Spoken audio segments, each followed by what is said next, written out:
John Gutenberg को printing press का मौजूद करार दिया जाता है। असल में उसने ये किया कि पहले से ज़ेरे इस्तेमाल प्रिंटिंग प्रेस को इस अंदाज में बेहतर बनाया कि उससे बड़ी तादाद में और ज़्यादा दुरुस्ती के साथ प्रिंटिंग का अमल मुमकिन हुआ। कोई भी इजाद मुकम्मल तौर पर किसी एक फ़र्द के जहन से बरामद नहीं होती। जाहिर है कि प्रिंटिंग प्रेस भी ऐसी ही एक इजाद है। गटनबर्ग से कई सदियां पहले चीन में सांचे की छपाई का तरीका राइज था। मगरिब में भी गटनबर्ग से पहले इस तमाम अमल से लोग आशना थे। सांचे की छपाई से किसी एक किताब के बहुत से नुस्खे तैयार करना मुमकिन था।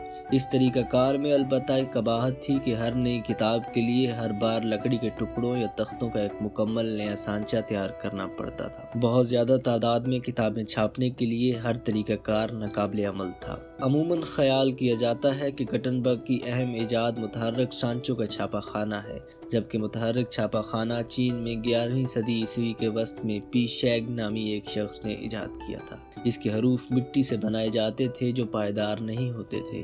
ताहम चीन और कोरिया के अफराद ने इसी में बेहतरी की कई एक सूरतें पैदा की।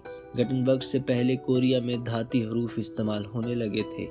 15वीं सदी के अवाइल में ही कोरिया की हुकूमत छपाई के हरूफ की तैयारी के लिए एक बड़ी सनत की ताखबेल डाल चुकी थी। उसके बावजूद पी शैग के बारे में ये तसव्वुर करना बेजा होगा कि वो कोई असर अंगेज फर्द था। पहली वजह तो ये है कि यूरोप ने मुतहर्रिक हरूफ की तबात का तरीका चीन से नहीं सीखा था, बल्कि अपने तौर पर उसे ईजाद किया।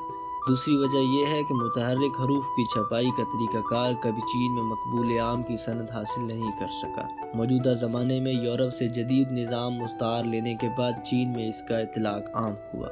जदीद प्रिंटिंग के निज़ाम के 4 बुनियादी अनासर हैं। अव्वल हरूफ को जोड़ने और तरतीब देने का अमल, दूसरा प्रिंटिंग मशीन, तीसरा स्याही और चौथा कागज़ जिससे छपाई होती है।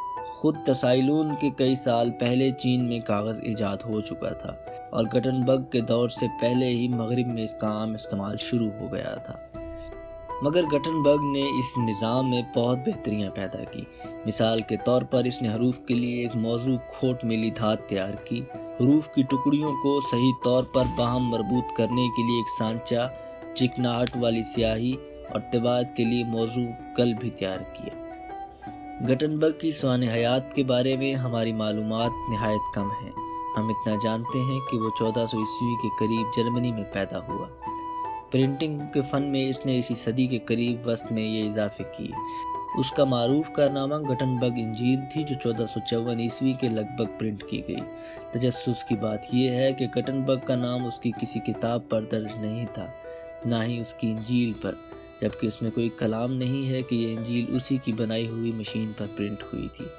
यूँ लगता है कि वो एक अच्छा कारोबारी नहीं था। वो अपनी इजाज़त से कभी ज़्यादा दौलत इकट्ठी न कर सका। वो मुताद्दिद मुकदमात में घिर गया, जिनमें से एक मुकदमा उसकी अपनी मशीन से अपने शराकतकार जॉन फोस्ट के हक में दस्तबरदार होने की थी। तारीख़ आलम पर गटनबर्ग के असरात का एक खाका हम बाद के बरसों में चीन और यूरोप में होने वाली तरक्की के बाहमी तकाबुल से हासिल कर सकते हैं। गटनबर्ग की पैदाइश के वक्त दोनों इलाके तकनीकी तौर पर बराबर तरक्की याफ्ता थे। ताहम जदीद प्रिंटिंग निज़ाम की इजाद के बाद यूरोप की तरक्की में तेजी से इजाफा हुआ, जबकि चीन में जहां सांचे की छपाई का तरीक़ाकार ही बढ़ता जा रहा था, तरक्की की रफ्तार निस्बतन सुस्त रही। ये कहना शायद एक मुबालगा हो कि प्रिंटिंग की तरक्की ही वो असल मुहर्रिक था जिसने ये इम्तियाज़ पैदा किया कि ये एक अहम सबब था। यह अमर भी काबिल गौर है कि हमारी फहरिस्त में मौजूद सिर्फ 3 अफराद ही गटनबर्ग से पहले की 5 सदियों से मुताल्लिक हैं। इससे ये साबित होता है कि जदीद ज़माना की इनकलाबी तरक्की को जारी करने में गटनबर्ग की इजाद ने एक अहम उनसर की हैसियत से अपना किरदार अदा किया।